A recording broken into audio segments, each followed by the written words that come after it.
Derechos humanos y sostenibilidad.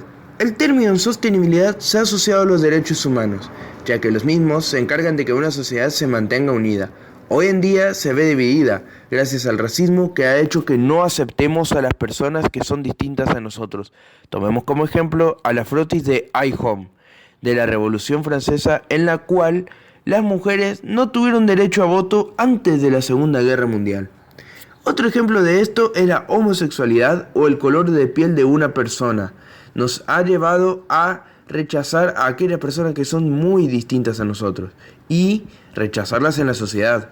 Eso quiere decir exclusión de la persona. Derechos humanos de primera generación.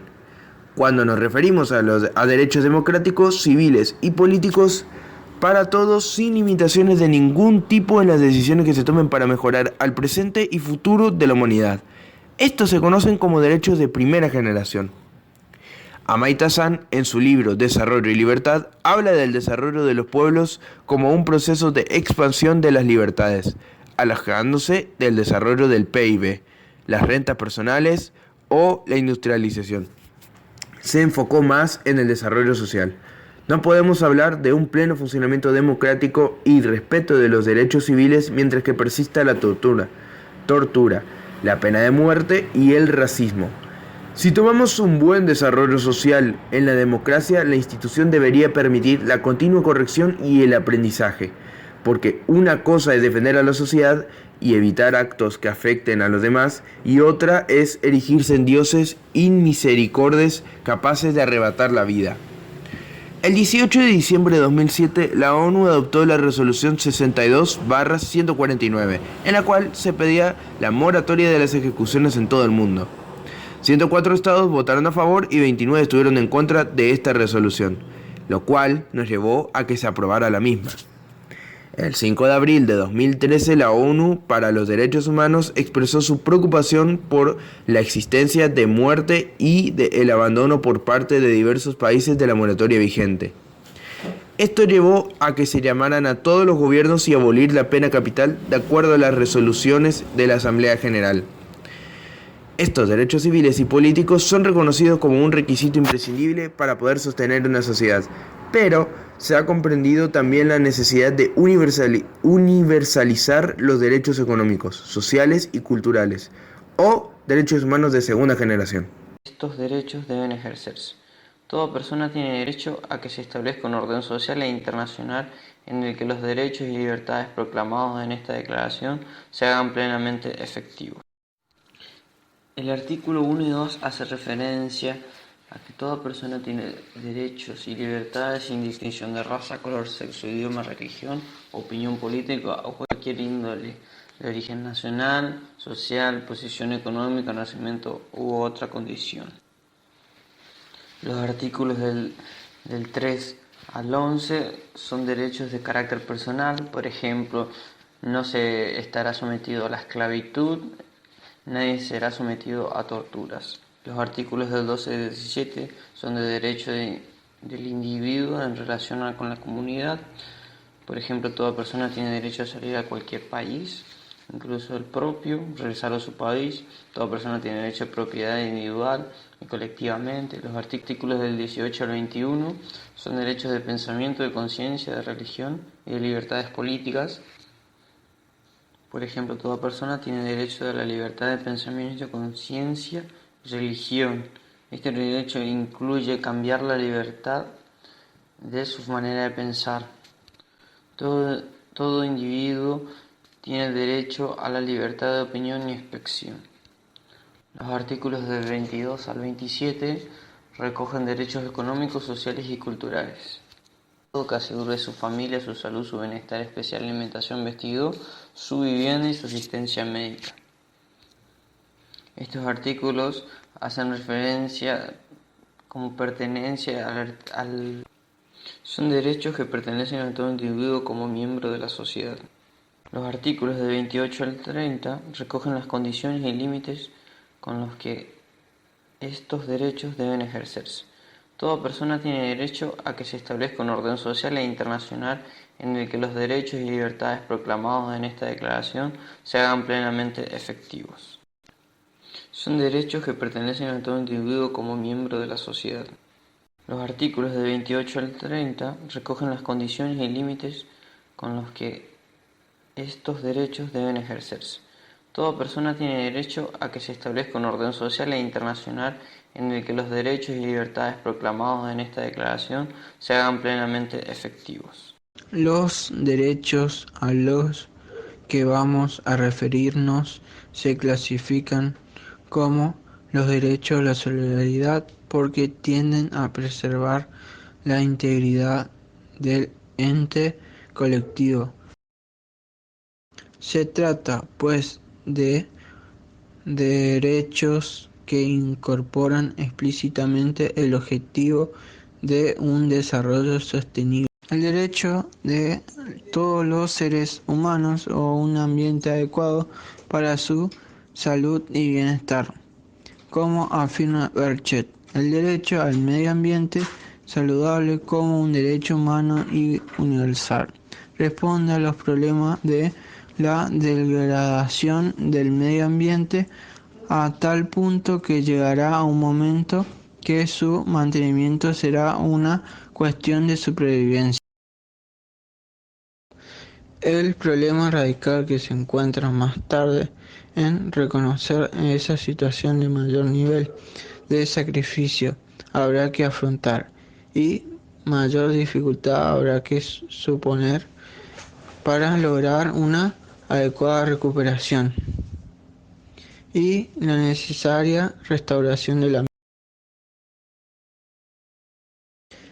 Esta degradación está obligando a muchas comunidades y pueblos autóctonos poseedores de una cultura profundamente aclarada en su ambiente, y así su desaparición obligando a abandonar sus tierras hacia las grandes ciudades, perdiendo su identidad.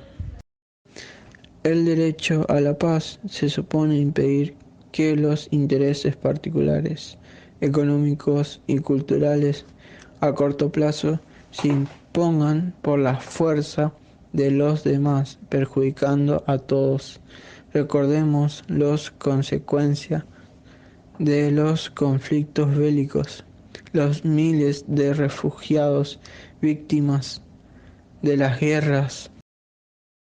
El derecho a la paz se ha de plantearse a escala mundial, ya que solo unas autoridades democráticas universales podrán garantizar la paz y salir del paso de los intentos de transgresión de este derecho.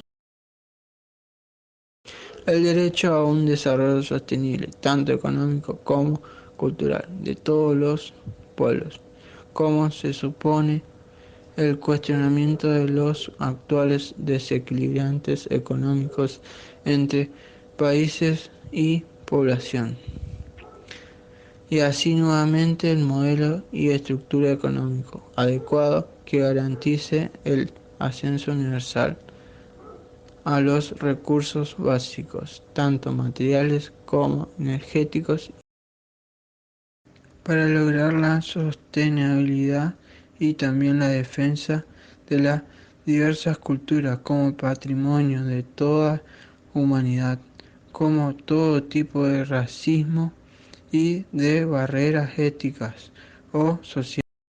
Berchet insiste que estos derechos de la tercera generación solo pueden ser llevados a cabo a través del esfuerzo de todos los actores de las escenas sociales, incluyendo la comunidad internacional.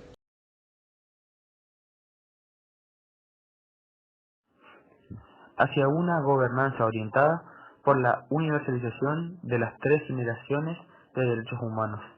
En abril de 2006, la Asamblea General de Naciones Unidas decidió la constitución del Consejo de Derechos Humanos, con sede en Ginebra y con un rango superior a la Comisión de Derechos Humanos a la que sustituye. La labor del Consejo, se señala, estará guiada por los principios de universalidad, imparcialidad y diálogo internacional a fin de impulsar la promoción y protección de todos los derechos humanos, es decir, los derechos civiles, políticos, económicos, sociales, culturales, incluido el derecho al desarrollo.